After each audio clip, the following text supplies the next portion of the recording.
지난 시간은 중세교회를 했습니다. 다 하지는 못했고 시간 관계상 다시 정리를 한다면은 우리가 초대교회 사도 베드로의 신앙 고백을 통해서 하나님께서는 이 땅에 교회를 이제 세우셨습니다.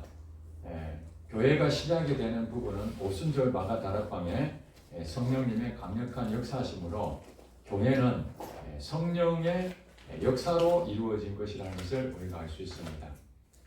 그러므로 우리가 교회사를 오늘 2000년 지나온 동안 뭘 봐야 되냐면은 배후에서 역사하시는 성령님, 그 성령님이 시대마다 어떻게 역사하셨는가, 또 그 교회를 또 주관하는 우리 믿는 사람들은 그 교회를 어떻게 해왔는가 하는 것도 우리가 굉장히 중요하게 생각할 부분입니다.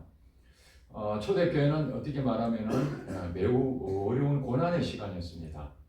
여러분, 그 가나안 땅에 들어가려면은 그 가나안 땅에 누릴 수 있는 그런 능력이 있어야 되거든요. 그런데 이스라엘 백성들이 가나안 땅에 들어가려고 했지만은 그만한 능력이 안 됐습니다. 특별히 그 사람들을 보고 두려워하고 하나님을 전적으로 신뢰하지 못하고 그렇기 때문에 할 수 없이 하나님은 광야라는 곳으로 통해서 40년 동안 하나님을 경험하는 그 시간을 겪게 됩니다. 그래서 가나안 땅에 들어가는 것이 목적이었지만은 우리의 신앙 여정은 광야를 반드시 거쳐가야 된다. 부활은 십자가 없이 부활이 없습니다. 마찬가지로 그 십자가를 통과할 때에 부활의 기쁨이 올 수 있거든요. 그래서 이 교회도 그런 것 같아요. 초대 교회는 광야로 시작되는 교회였다. 우리가 이렇게 보여집니다. 그래서 한 300년 동안 로마 제국에 의해서 기독교가 이제 정식 종교로 인정받기까지 대략 한 300년 동안이나 매우 혹독한 핍박의 시간이 있었습니다. 외적으로는 이제 로마 식민지였고 내적으로는 유대인들의 박해가 엄청나게 있었던 것이죠. 그렇지만 그들은 신앙생활에 회색지대가 없었습니다. 하나님이 있으면 믿고 없으면 떠나는 분명한 그런 잣대로 그들은 신앙생활했고, 또 사실 많은 사람들이 기독교가 뭔가 대단한 줄 알고 들어왔다가도 해보니까 늘 고난도 있고 힘들고 그러니까 배도하는 사람들도 굉장히 많았습니다. 그러니 여러분 보세요. 초대교회 때 한 300년 동안 그 교회사는 숫자가 많을까요? 적을까요? 많을 수가 없죠. 왜냐하면 목숨 걸고 믿어야 되기 때문에. 그만큼 소수의 사람들이 기독교 신자였지만은 또 어떻게 말하면 영적으로 죽느냐 사느냐는 부분에서 분명한 그런 마음을 가지고 있기 때문에 죽고자 하는 자는 살 것이고 살고자 하는 죽는다. 그런 것처럼 초대교회의 한 대략 300년 동안의 교회는 사실은 인원은 적었지만은 영적으로 매우 왕성했던 시기였고, 또 우리가 말하는 건축을 이제 하려고 되면은 바닥을 완전히 털을 정확하게 깊이 파야 되잖아요. 그런 것처럼 300년 동안의 그 기간은 고난의 시간이었지만 또 한편으로 믿음의 깊이를 충분히 내리는 그런 시간이었다. 그래서 그들이 기도할 때마다 어떤 기도를 했겠습니까? 하나님, 음지가 아니라 양지에서 정말 자유롭게 신앙생활을 했으면 좋겠다. 마음껏 찬양도 부르고 기도도 하고, 그래서 사람 눈치 보지 아니하고 제대로 신앙생활 하고 싶다 하는 그 자유의 그 마음이 컸지 않겠습니까? 어제가 이제 종료주일이었잖아요. 그때 예수님이 예루살렘 입성할 때에 무리들이 그걸 보고 겉옷을 펼치고 종려나무 가지를 흔들면서 호산나 찬송하리로다 그렇게 외쳤잖아요. 호산나 뜻이 무엇입니까? 구원하소서잖아요. 구원하소서. 근데 그냥 구원하소서가 아니라 부디 구원하소서. 지금 당장 구원하소서. 이스라엘 백성들은 로마 식민지 있기 때문에 자기 나라가 압제당하는 그 모습이 너무 힘드니까 예수님이라는 분이 이 땅에 오셔서 메시아가 오셔서 자기 나라를 좀 구해줬으면 좋겠다. 그것도 그냥 구해주든지 말든지가 아니라 간절한 마음으로 구원을 요청했던 거죠. 물론 그들이 생각한 대로 예수님이 이스라엘 육의 나라를 구원하러 온 건 아닙니다. 더 깊은 영적인 나라를 세우기 위해서 영혼을 구원하기 위해서 오신 것은 분명하죠. 마찬가지로 초대교회부터 대략 300년 동안은 예수님을 통해서 좀 자유로운 신앙을 갖기를 간절한 마음으로 호산나 호산나 했을 겁니다. 그러다가 결국 콘스탄틴 황제에 의해서 기독교가 정식으로 종교로 인정을 받고 그 다음에 이제 국교가 되고 로마 제국에 압제된 모든 나라들은 다 이제는 기독교를 국교로 믿어야 됩니다. 그러다 보니까 이제 종교적인 그 체계가 필요했겠죠.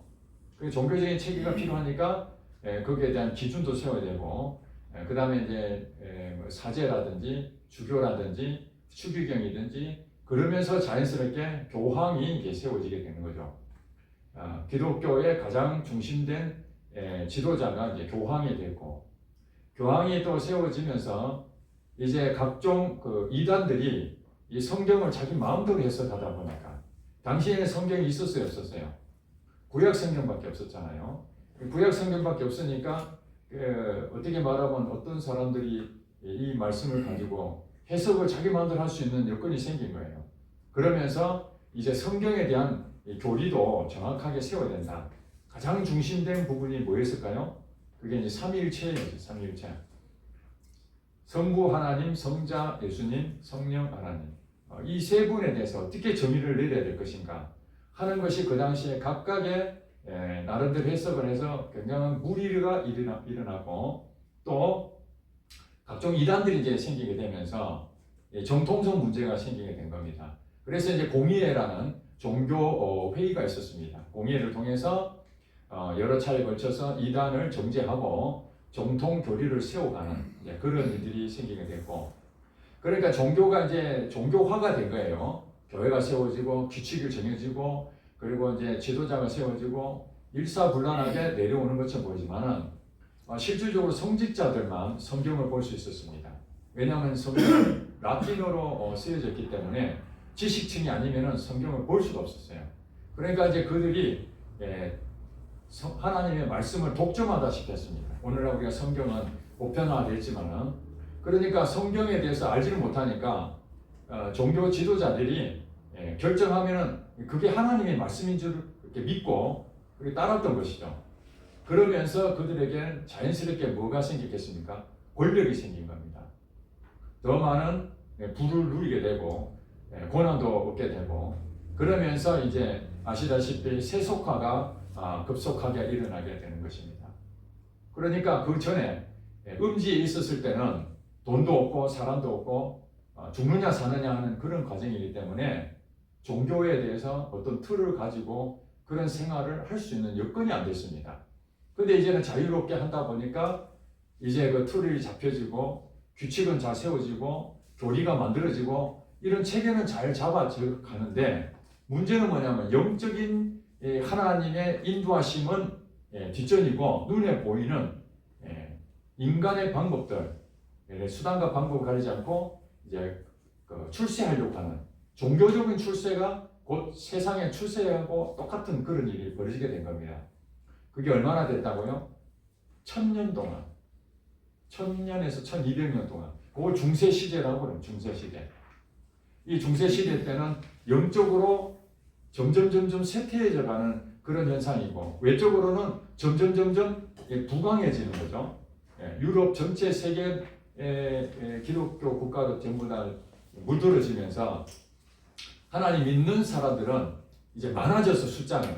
그런데 사실은 죽느냐 사느냐로 신앙을 가지는 게 아니라 태어날 때부터 세례를 받고 태어날 때부터 기독교 문화를 접하다 보니까 이 사람들은 교회도 안 다니도 나는 하나님 믿는다. 또 그런 어떤 의식들 그런 것들을 늘 교회 중심으로 살다 보니까 자연스러운 그런 현상을 가지게 됐습니다. 그러나 그들은 믿음으로 사는 게 아니었습니다. 인간의 방법으로 살았던 것이죠. 이런 과정에서 이제 영적으로 갈급한 사람들이 분명히 생기지 않았겠습니까?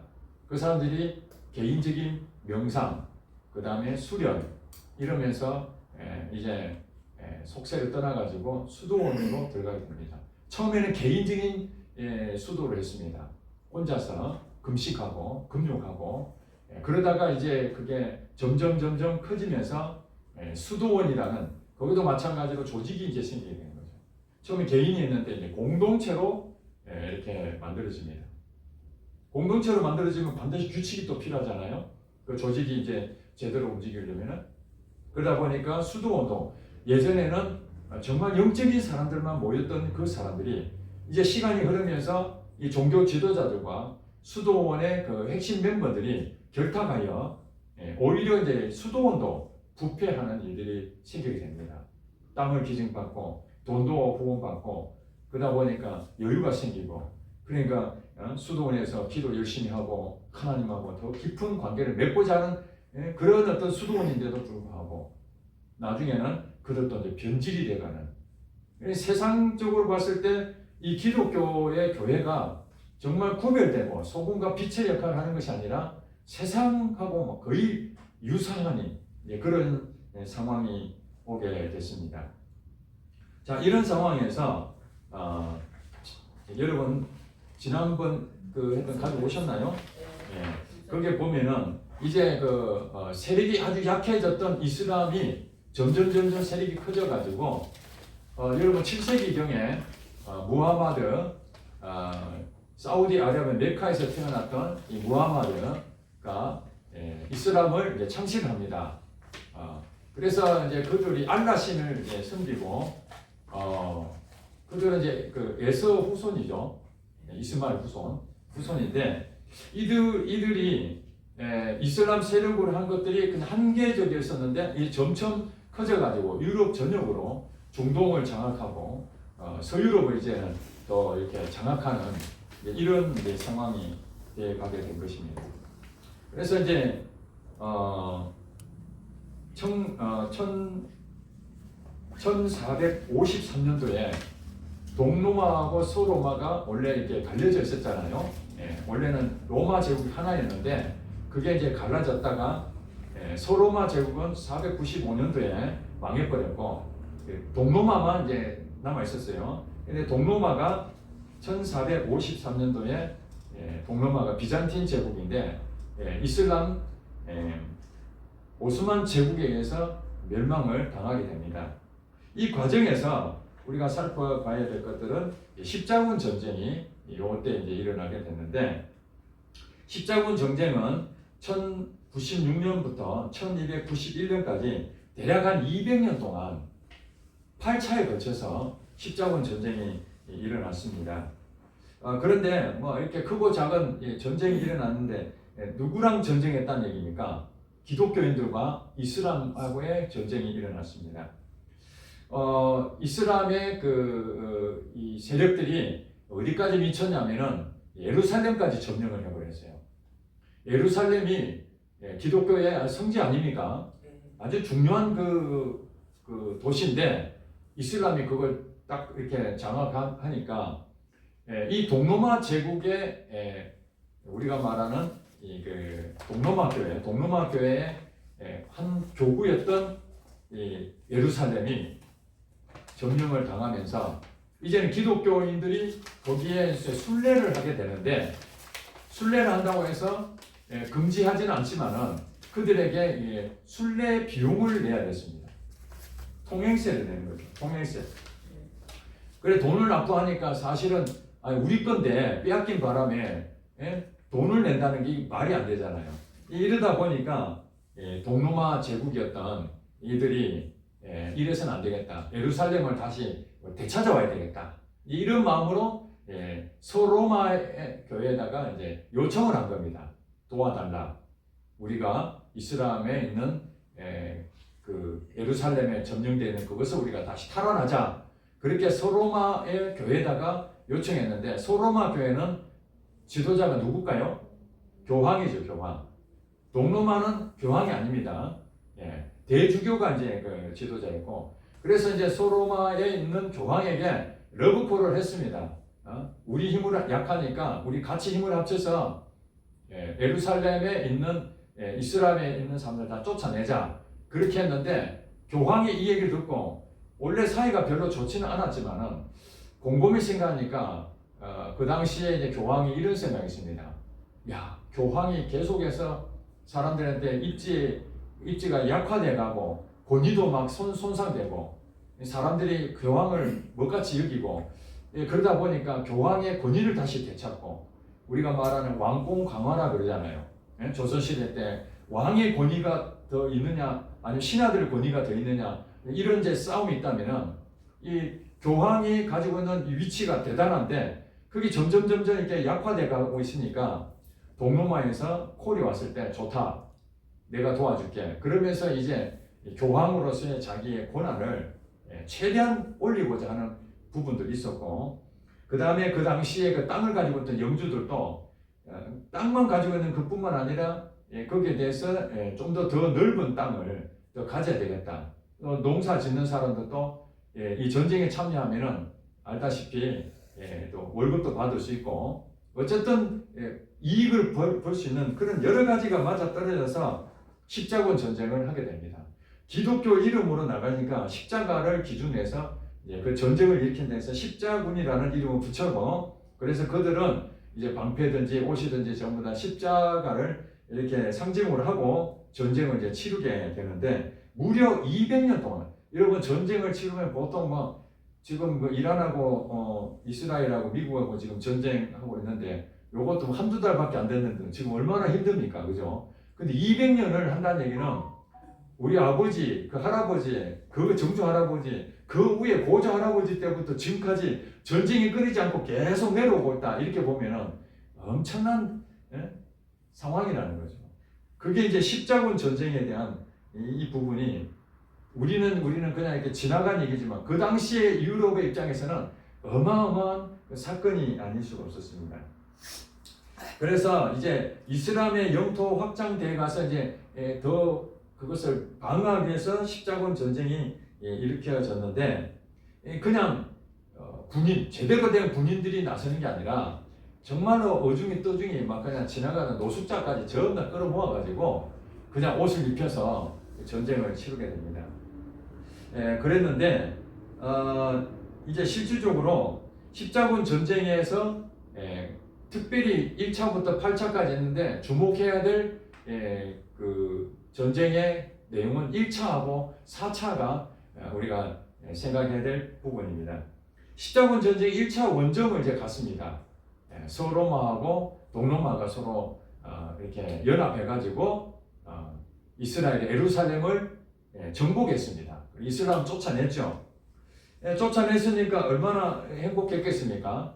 그렇게 됐는데 문제는 거기에 쫓아내면서 이슬람의 사람들을 엄청나게 많이 죽였다고 그렇게 기록이 되어 있습니다. 우리 기독교인들이 살인하면 안 되는데 자기의 이익을 위해서 예루살렘을 탈출하기 위해서 물론 목적은 그거였지만은 결국 돈이었거든요. 또 권력이었거든요. 이런 것들이 맞물려 가지고 결국 종교적인 전쟁이 어떻게 말하면 경제적인 것, 정치적인 것 이게 다 포함된 그런 한 부분이었다. 그래서 십자군 전쟁을 요거도 먹는 게 그런 거죠.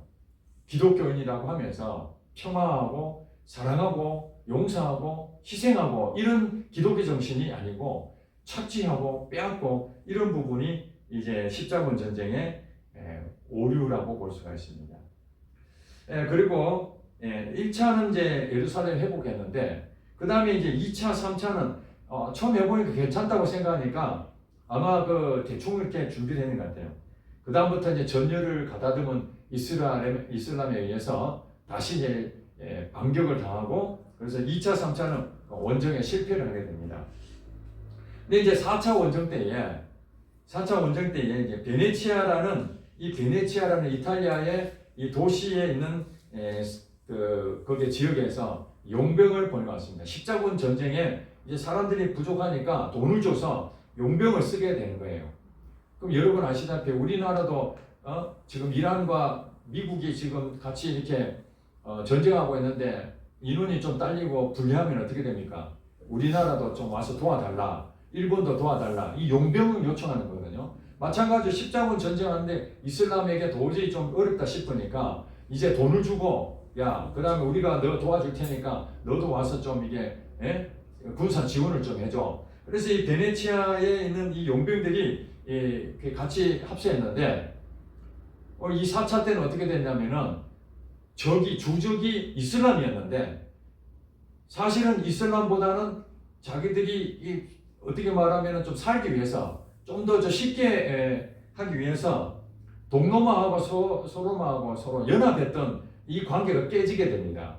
정말 무슨 말이냐면은 이 소로마에 있던 베네치아에 용병을 썼던 이 사람들이 이슬람 치지 말고 이 가까운 동로마 치자 이런 거예요. 그 동로마의 그 한 도시였던 이 콘스탄티노플이라는 동방 제국의 이 수도였는데 이걸 점령해 버린 거예요. 여러분, 일본하고 우리나라가 연합했는데 일본이 우리나라와 서울을 점령해 버렸다. 말이 되는 얘기입니까? 안 되는 거잖아. 중국을 치자면 같이 중국으로 같이 이렇게 가야 되는데 일본에 우리하고 손을 잡았는데 일본이 중국은 너무 머니까 대한민국 쳐버리자 해가지고 서울을 친다면은 말이 안 되는 게 이 십자군 전쟁의 목적이 상실한 거예요. 지금 무슨 말 아시겠죠? 이슬람을 물리치고 우리 기독교에 바른 위상을 세우고자 하는 목적은 그렇게 해놓고 실질은 돈이 없으니까 용병이었던 이 사람들이 이거 돈을 안 주겠는데 소로마에 아무리 충성해봐야 돈 나올 구멍도 없고 에라 그냥 우리 자급자족하자 이래가지고 그냥 동방제국 수도 콘스탄티노플 처음 쳐들어가가지고 어떻게 했다고요? 학살을 하고 약탈을 자행하게 된 것입니다. 결국에는 십자군 전쟁이라는 이름만 그럴듯하지 결국은 세상의 방법처럼 더 많이 가지려고 하는 이 욕심으로 지금 이런 일이 벌어졌다는 것입니다. 그래서 결국에는 십자군 1차부터 8차까지 했는데 1차만 성공하고 나머지는 다 실패했고 그 다음에 특별히 4차 이 십자군 전쟁을 알아야 되는 것은 연합하고자 하는 것이 그게 깨어지고 오히려 자기들끼리 지금 싸움을 하는 내분이 일어나는 그런 일이 있었다. 참 이슬람이 봤을 때 어떻겠습니까? 야, 기독교인들 참 대단하다. 자기들끼리 서로 갈라치기 하더니 연합한다고 또 손을 잡는 척 하더니 자기들끼리 싸워 난리치는구나. 이런 생각을 가졌던 것입니다. 결론적으로 십자군 전쟁에 대해서 우리가 평가를 어떻게 하느냐. 십자군 전쟁의 결과를 우리가 볼 때에 긍정적인 부분도 있고 부정적인 부분이 있습니다. 긍정적인 부분들은 이스라엘의 성지, 기독교 성지였던 예루살렘을 재탈환했다는 데서는 긍정적인 면이 있습니다. 그리고 또 무역로가 당시에 막혀있는 부분들을 전쟁을 통해서 이제 점점 확대하고 땅을 정복하면 그만큼 이제 지경이 넓혀지잖아요. 무역로 확장이 되고 그 다음에 이제 문화를 교류하는 그런 일들이 많이 이제 생기게 됐습니다. 대신에 이제 부정적인 면은 많은 사람이 죽었다는 것입니다.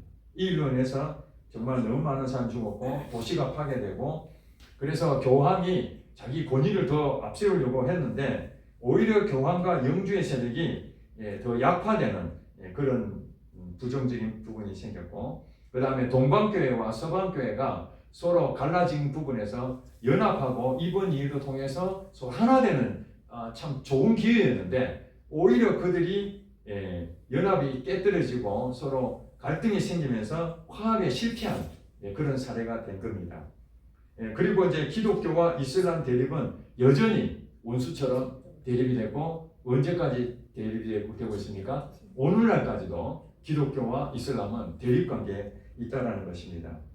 그러나 이제 유럽이라는 부분에서 이 이슬람에 대한 문화를 이제 접촉하다 보니까 긍정적인 부분이 나중에 이것이 그 문화를 받아들이면서 르네상스로 이어지는 토대의 작용을 한 것이 이때 일어나게 됩니다.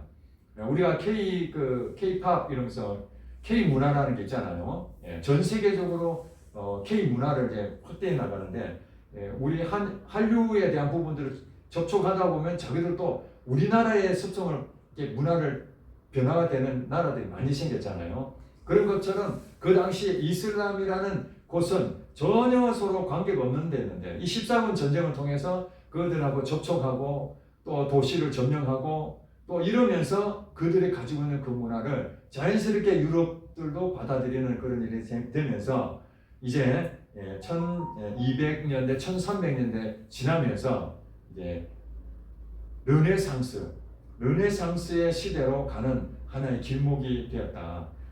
우리가 인문주의, 인본주의 이쪽으로 가는 기회가 됐다. 그래서 중세교회에 대해 총정리를 한다면은 이 박해 시대의 종식 한 300년 정도 고난의 시간, 광야의 시간이 지나고 그 다음에 신앙의 자유화가 일어난 그때부터 이제 중세 시대가 시작이 된다. 이렇게 이해가 되면 되고요. 그 다음에 이제 제도적으로 교회가 종교적으로 틀을 딱 확립이 돼서 서방교회는 교황 중심, 그 다음에 동방교회는 대주교 중심 이렇게 지도자로 그렇게 세워지고 그러면서 영적인 부분에서 이제 갈급한 사람들이 생기면서 수도원 성령운동이 전개가 됐다. 그 사람들이 수도사 중심으로 또 한쪽에서는 가게 돼. 교회는 이제 종교의 틀을 가지는 그런 조직교회가 되는 것이고 영적인 부분들은 이 조직교회보다는 오히려 이 수도원 쪽으로 성령님이 역사하시는 이쪽으로 이제 넘어가는 그런 기회가 됐다. 오늘날에도 우리가 교회가 있고 그 다음에 기도원이 있죠. 마찬가지로 기도원은 영적인 부분을 추구하는 그런 것들이 과거로 말하면 수도원의 역할이 오늘날의 기도원의 역할이었다. 그렇게 보시면 될 것 같습니다.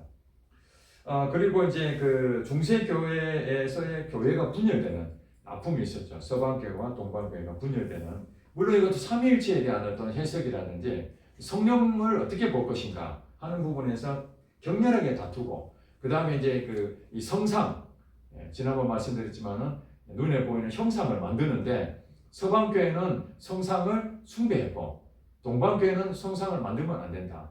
그때 말씀을 드렸죠. 왜 서방교회는 성상을 만들었을까? 우리가 우상이라고 성경에 나와 있는데 왜 성상을 만들었을까요?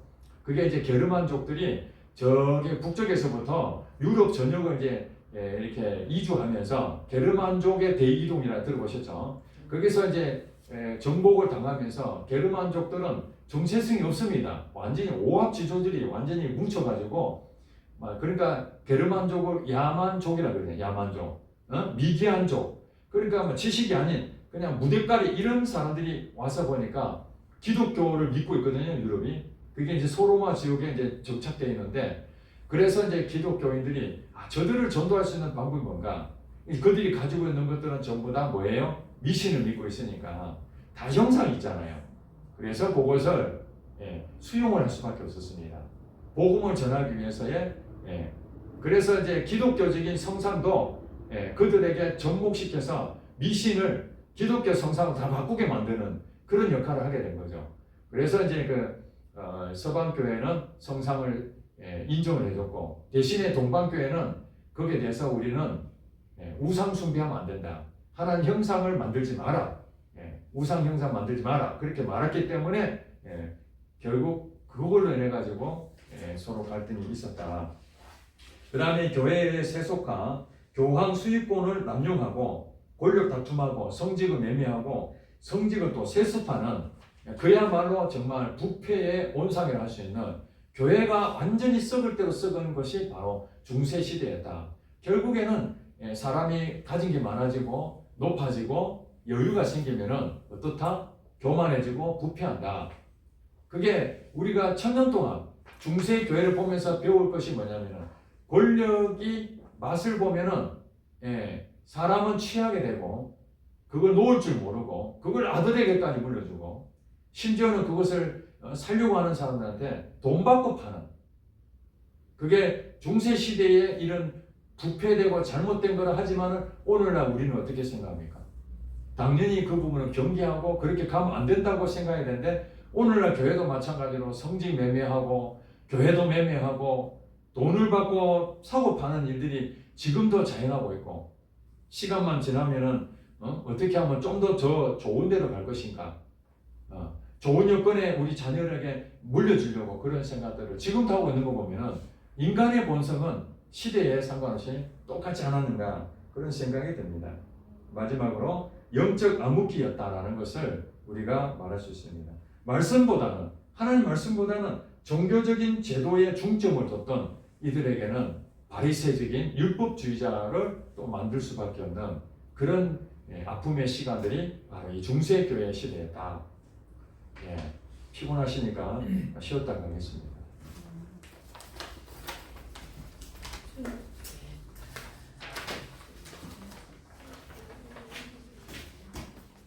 이게 지난주에